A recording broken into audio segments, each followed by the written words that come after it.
journey to the edge, cloud and on-premises. You got a mistake there. Yeah. Wasn't it on-premise? Wow.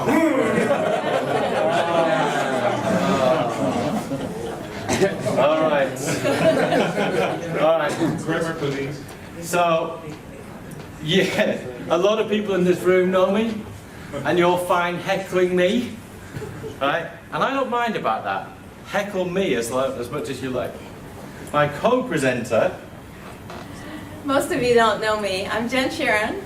I'm from Tampa, Florida. Yes, one of the few that's from the America. Welcome. Yeah. I've been doing technology for a couple of decades, focused on Citrix in the last 10 years, and mostly NetScaler ADC.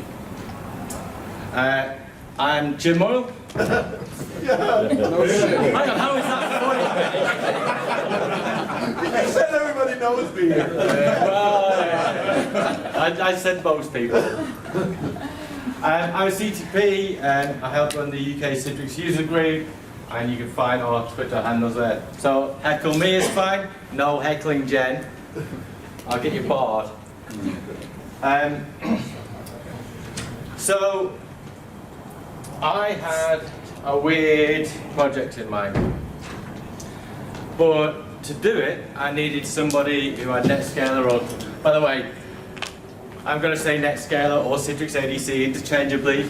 It's all fine, we all know the names, right? I needed somebody who knew ADC. This person was not me, all right? I have no clue anymore. Last time I touched a NetScaler was like more than a decade ago, honestly. I've been on like the storage and infrastructure side. So I really needed somebody who was a proper expert in it. So I knew that Jen was. I said, will you please come and help me out and present with me and help do a lot of the work, which is handy, on ADC. So, anybody know what this means? No. There's a clue here. Fear of clouds. Fear of clouds. There we go. So, this is for people who maybe have had a fear of clouds and would like to maybe get rid of that fear. So, in hopes to address the fear, we challenged ourselves to integrate WVD with Citrix on-premises with no Citrix Cloud. Who? Yeah, that. The hope was to allow, organizations to keep their on-premises and slowly, take advantage of WVD and baby steps into the cloud. Yeah. Now, bear in mind that everything is not designed for this. All right? We are absolutely trying to fit a square peg into a round hole by attempting to do this. Yeah. So 14% of people who are already doing desktop virtualization are already in the cloud in some way. Some people might consider that a high number, or like, well, it's not quite enough. So, but it does tell us that most people do not use any kind of desktop virtualization in the cloud as yet. Okay, so, I mean, I still run across plenty of people who are doing the setup 6.5 on-prem, right? Yeah. Yeah? Yeah? 4.5. 4.5. 4.5. Hang on, round of applause for 4.5. Police force, so it's not important. Where's Nick? He's usually the one running the. Oh, he's not here, but yeah, he's usually the one with the oldest possible Citrix environment. So, if you're speaking to one of these customers who are die-hard on-prem, they haven't changed their infrastructure for a long time, why would you say to them that they needed to move to the cloud? Okay. One of the easiest workloads to go after to start with is this kind of elastic workforce. M&A is so much easier when you've got an elastic infrastructure. You don't have to buy a new tin. And oh yeah, this old thing, that we always used to have to do when you're doing M&A, we've already got a Citrix environment, all right, and your AD, and how do we tie all that together? And then you end up with like 12 different Citrix environments. M&A is much more simple now because you can just extend your existing environment to the number of users that you absolutely need to. Short-term employees, so contractors. I mean, we only started 15 minutes ago. Come in, sit down, it's fine. No, we don't. Totally invisible. Yeah, so short-term employees is always a really common use case to start with, from contractors to seasonal workers, etc. And also giving partners access, right? You want to be able to ramp up and ramp down that partner access. You want to use desktop development of some kind because you want to make sure you keep your IP under your control, and customers or third parties can access that data without problem. You're not sticking your data into their network.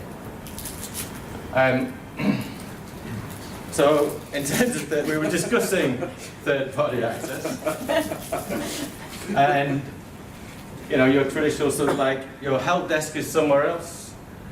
Somebody's cheaped out, and you've got a whole lot of people following a script somewhere, but you need to provide that service. And you suggested medical billing coders. I had no clue what a medical billing coder is, so I asked you. So, in the U.S., you have hospitals, doctors. Everything is coded when it's invoiced to the insurance companies to get paid, and those coding is just a routine code, and submit on some sort of software. So what the medical billing coders do is hourly fee, and most companies will outsource that type of work to foreign countries to get the cheapest possible labor. And there you have it. They're called medical billing coders, and they work for multiple companies at the same time. So it's basically massive data entries because the US healthcare system is terrible. Nice. All right, but also a good use case for cloud, right? Okay. This looks pleasant, doesn't it? Yep.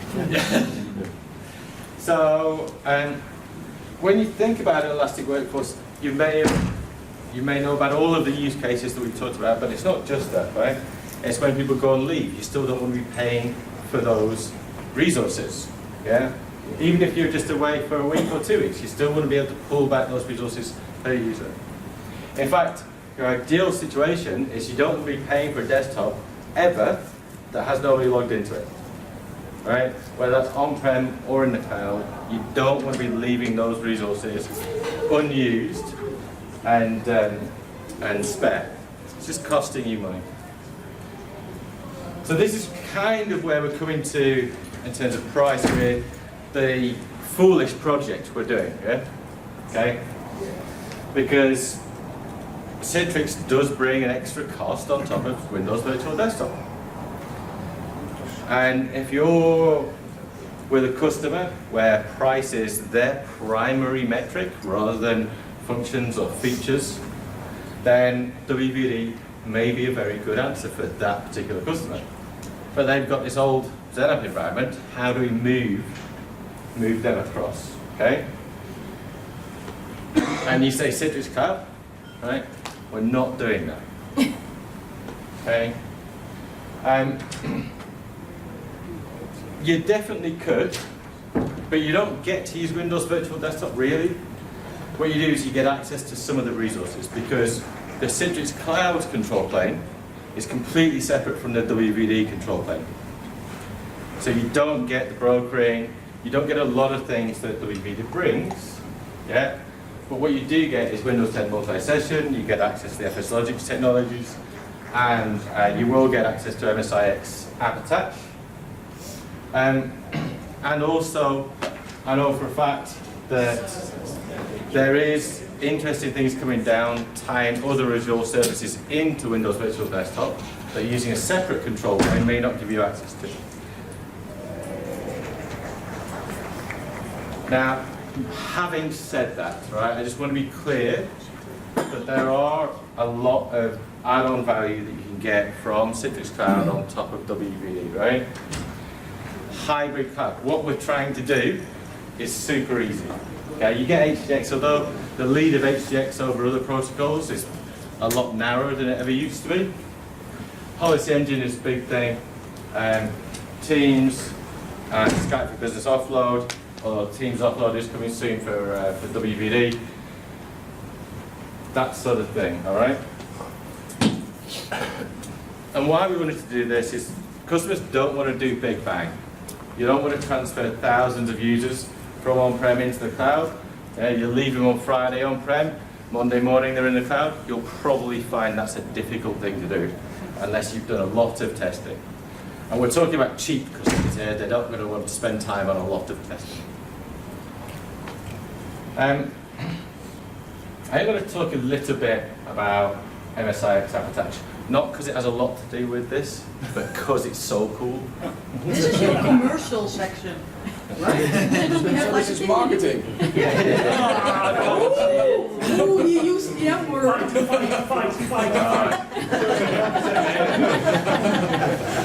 I am a little embarrassed now, yes? Well, it does say marketing on the slide, so that's all fair. This is your slide, Jim, not Jen's. Yes, apparently so. So who was in the WVD masterclass earlier today? Okay. All right. Well, for those few people who weren't. This is all it was. Yeah.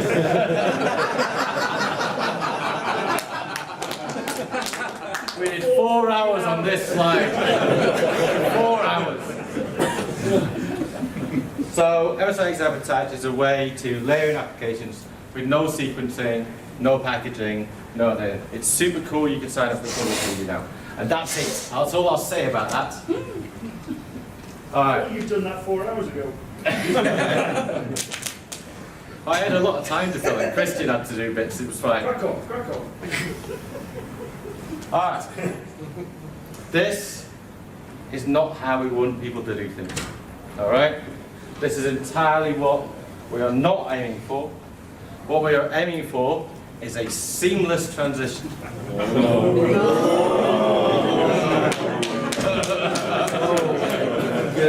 Nice dad jokes. Stick it in there.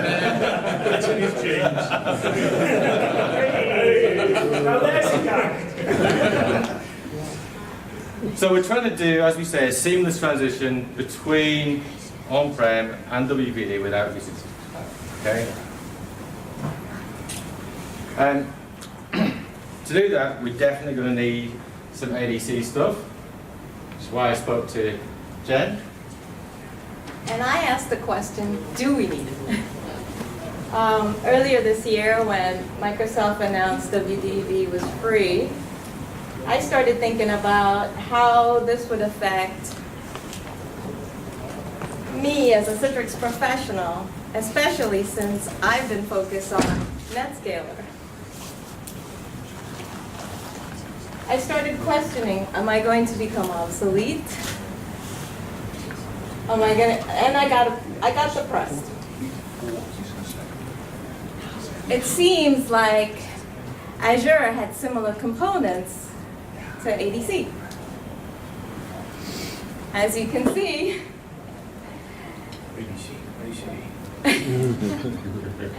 I'll just say NetScaler from now on. How about that? Yeah. So I started comparing the components, and this really didn't help me at first. I was slipping into more of a depression and kind of, sliding into nephrophobia.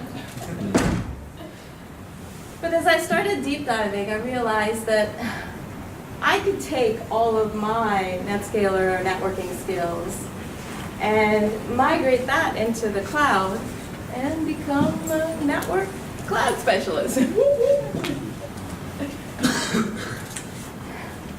So let's get started.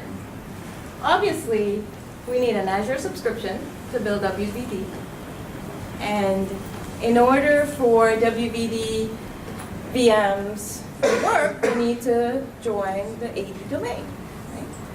So how do we do that? Do it to move along. There we go. So in order to do that, you need to connect your network, your on-premises network, to Azure. You have two choices. You can do a Network Express route or site-to-site. If you're doing a Network Express route, you need to provide your shared key to your provider, and that usually means you got to get the network team involved and ask for help, and it may or may not happen. So for this discussion, we're going to go with the site-to-site and use ADC CloudBridge connector, because most of the time, a Citrix team has access to make changes on a NetScaler. And NetScaler is already supported on Microsoft as one of the supported equipment. And one of the key things to note, that only policy-based configuration is supported. So step one. Just like deploying anything in on-premises, you would do your due diligence and take into consideration planning, design, and that's just as important in the cloud. As you can see, there's a number of things here to consider. So, we're going to talk about some of these things? Okay. Okay. We can move on. That's all right. So go on. Yeah, let's not talk about them here. All right, okay. Okay, so as I was researching, I found this great tool on Microsoft's site. It's cloud adoption, and this is just basically, you click a button, get started, and you set up your definitions of, it will ask you some business questions as well as, you know, how your organizations run, and you can put in your information. But what's so great about it is you can get guidelines and best practices, and it's all right there for you to make your decisions on your use case. So do you need a segmented network, for example? Now this covers the whole Azure setup, not just networking. But I use this, and I highly recommend you use it for, you know, figuring out what you want to do and take into consideration those items. So, if you've got that stick in the mud customer, this will be a good tool to take them through to get them introduced to cloud concepts. So once we have all the planning done, you create the local definition in Azure and a pre-share key. And you do this first. And you do this first because when you set this all up, the public IP is auto-generated in Azure. And it takes a while to build the setup. And once the setup is completed, then you get the IP. So you can't get it ahead of time. So once you have that IP, you can go ahead and set up your profile and tunnel and PBRs on your NetScaler and on your on-premises. And don't use a wizard. It's broke. A wizard on NetScaler that's broken? Tell me it ain't true. Well, it wasn't 10 years ago when you looked at it. Yeah. 10 years ago, that's when they were talking about this feature. Yay, we have CloudBridge. There's a couple of points we need to make here too before we go there. Okay. So we need to make sure that you're not using NAT on your public IP and that that public IP is a SNP on your NetScaler. Why is it? So 3 steps, easy steps, right? And it should work.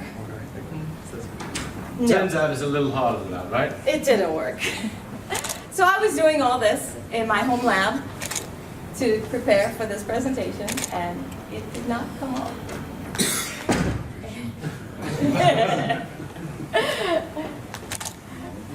So, That's your takeaway. The whole exercise. Talk about the other. so there are some docs on the Citrix site as to how to set this up. And following those docs, we still didn't have a working network. And you went and checked away all of these things, right? Yes, so I checked the encryption and verified, my pre-shared key. It's not a typo, both places, right case. Firewall rules are there, UDP's allowed, you need 2 UDP 500 and 4500 and ESP for this to work. That was all there. So this is from the current CloudBridge documentation. That's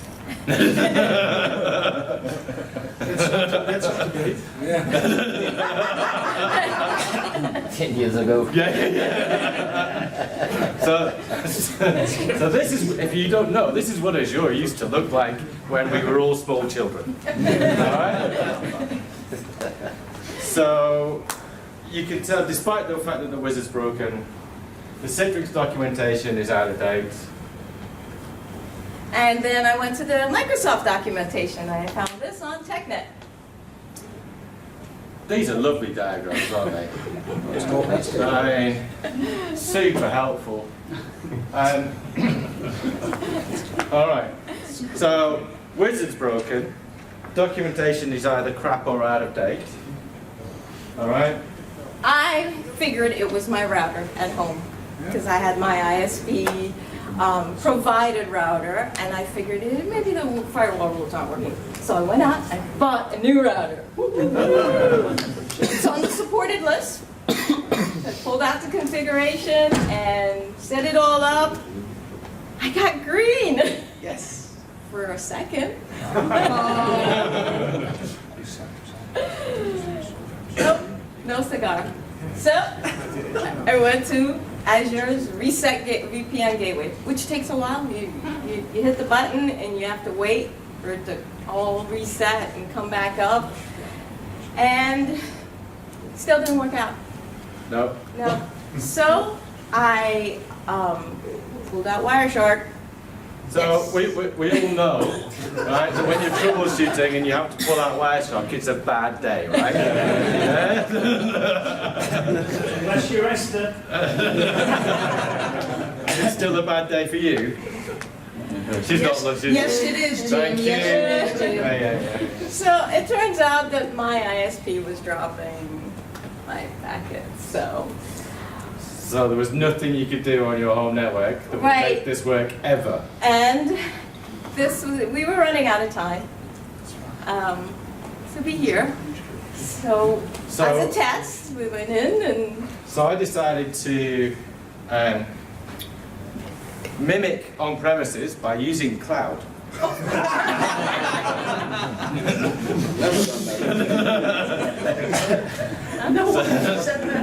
That's the only way to go. So we spun up a new subscription, installed the VPX in the subscription, and then we connected the VPX up to the Azure gateway without any dropping packets. And Yes. now we have step one. Here. Step one, we finally have a network. All right. So now we have a network. All that infrastructure you built for testing this in your home lab. had to rebuild it all into the new subscription. Excellent, good work. I'm glad I didn't have to do that. All right, so how are we going to make it as seamless as possible, right? So we're thinking about use cases. So what about a published application use case? So right now you log into Storefront, you launch a published application, but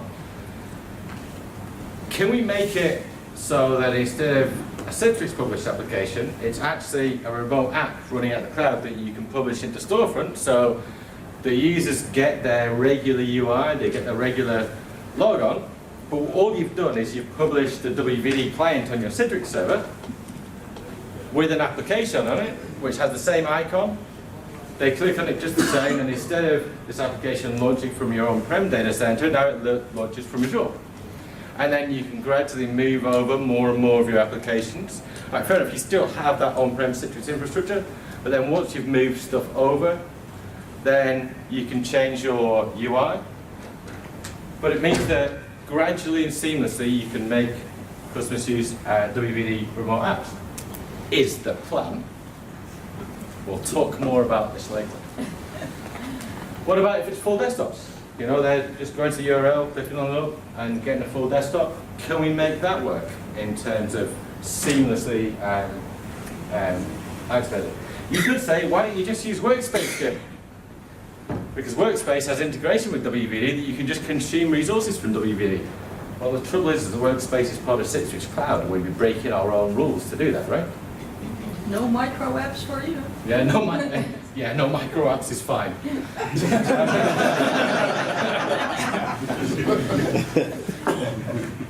So we also need to do, if this is going to work and it's going to be seamless, right? We need to do single sign-on between your on-prem Citrix infrastructure and your WVD Azure infrastructure.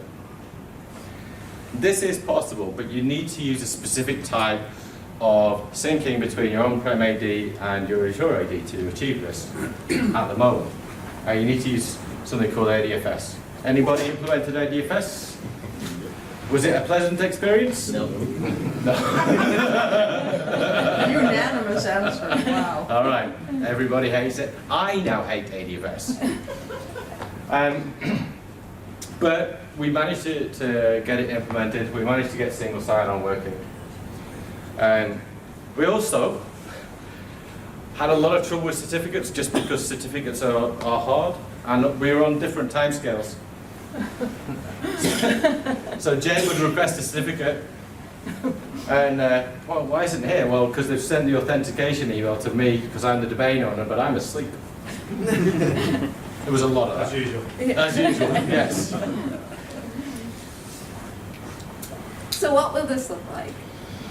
So we have two users, different colors. Blue is, let's say, a WVD user, and green is a Citrix user. They both use the same URL to log in, which is presented by your gateway. NetScaler does the authentication to your AD, and then based on which user it is, your blue user will get redirected to the WVD web client, or your green user will be redirected to storefront. So this gives you that AD group-based redirection towards the different web client through the same URL using NetScaler. Kind of handy is you want to move users gradually over, you want a test group of users, but you want to keep your existing on-prem infrastructure there. Good stuff. All right. How would you see that working? Here's a URL that users logging in. So this particular user will log in and get presented with storefront. Loads into storefront, has access to all the published apps, including the WVD and desktops.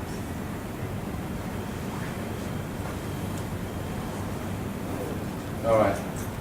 So we'll log out and we'll log back in again, but this time we'll log in as a different user. Same URL.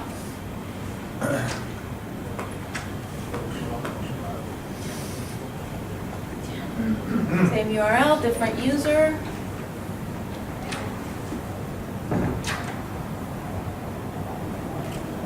And voila, you get the WVD web client. Now, single sign-on doesn't work for this. Because now we've got a secondary sign-on to WVD. All right? There's no way to avoid this if you're doing what we've tried to do. Is that cyber authentication? Because it's Kerberos. So, this is not going to be a great user experience. Yeah? So what we've tried to do in terms of making this seamless turns out not to be possible. All right? It's a good idea, just not possible. Now, you notice we had the remote app client published earlier in the video. Now, you'd think that that WVD client would have a command line. That'd be useful, wouldn't it? Would you like to guess whether it does or doesn't have one? So it doesn't have a command line, so you can't do client/ application name to automatically take that remote app from WVD. Which means that that makes it very difficult to publish that remote app as a published app, because you've no command line to start the remote app. Okay? So the best you can do is publish the WVD client and then launch your app web. And in this case, single sign-on does work because you're not going through the web, you're going through the WVD client, and that will talk properly to ADFS, and that will be nice. Okay? Have you considered using the traffic policies to trigger a SSO-based, form-based login with the AAA component? So you're talking to me like I'm a network guy. Direct your questions to the person I asked to help on this. Okay, did you hear my question? Could you repeat? Yeah. Have you considered using a traffic policy to trigger a form-based SSO on this form using the AAA module? Yeah. Policy. Yeah. From WVD or from the on-premises? On the After NetScaler, right? the launch Yeah? of these. So you did. Yeah, I did do a AAA. Yeah, I did. That didn't work out. That didn't work. But anyway, Jim, yes. a WVD client uses in your app data, it just puts a RDP file, right? Which use the new client. No. And So- you can so- edit that file. So it also puts a binary value into the registry, Yeah. which it needs, and there's no documentation on what is contained within that binary registry value, and it needs the right one to be able to start the right application. So I had a long chat with Login VSI about this, because of course all of their testing for WVD, they want to be able to automatically launch applications and do stuff. And they've got one of those solutions that you look at it and you go, well, that's really clever, but also that's really horrible. Yeah. So they've got all kinds of things where they're dipping in using Auto IT to the WVD client and starting apps. It's kind of horrible, but yeah. There's been an interesting conversation both with them and the engineering team around getting that working. So yeah, it's not like the old school RDP client, but so conclusions. We did. I mean, this is E2E, right? You try and do something weird. You try and do something that people have never done, so you can present it to you guys. And we've kind of got it working in a clunky way. Sounds like a BBD all over. Oh! I didn't say that. That was Harsh. different Andrew. Harsh. I mean, all this barracking from the cheap seats, so it's just... That's all we can afford, mate. You should use a cheaper DAS solution then.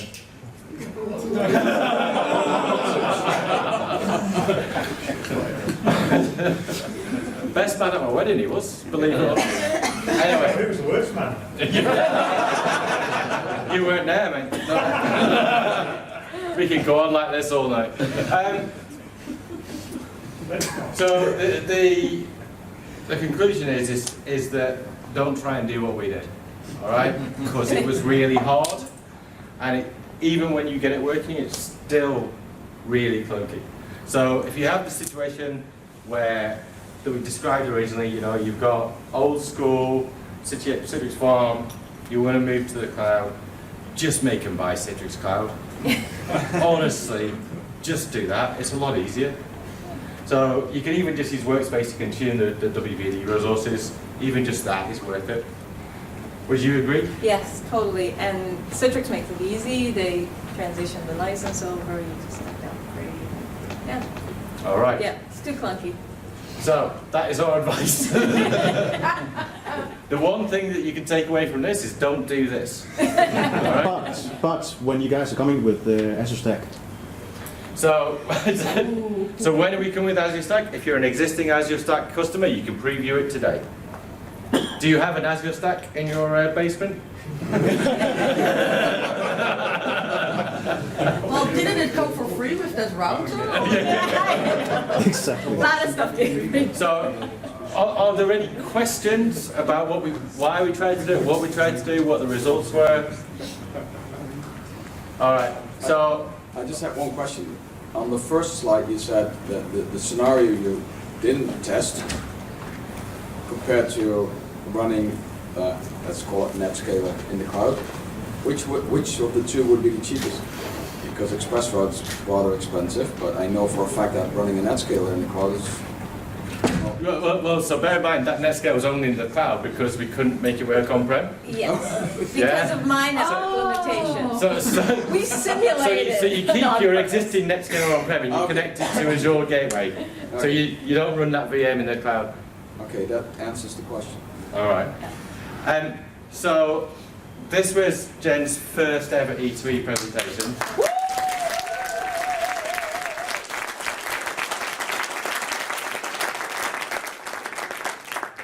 And she's still outshone you. Yeah. It's not difficult, Andy. You should know. Yeah.